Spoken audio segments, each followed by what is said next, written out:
hindi namin pinag-uusapan, tapos divorce na agad. So sabi ko, mag-usap tayo when I get home. Pagbalik ko sa Hong Kong, we were in the kitchen. Tinanong ko siya, is there someone else? Umamin siya. He fell in love with a much younger woman who's a Brazilian model. He's thinking na he'll just write me a check and send me home. Parang sa loob-loob ko, ganun kababaw ang tingin niya sa pag-aasawa. Parang hiniram tapos isosoli pag ayaw na. 'Di ba?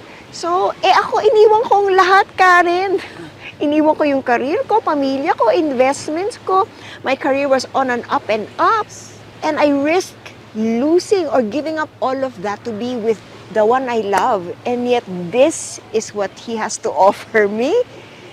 So, wala, na-depress talaga ako, pinauwi niya ako. And during that time, feeling ko talaga wala ng purpose. Because my future was anchored on our marriage and the dream that I had wanted that marriage to be, the life that we could have been, di ba?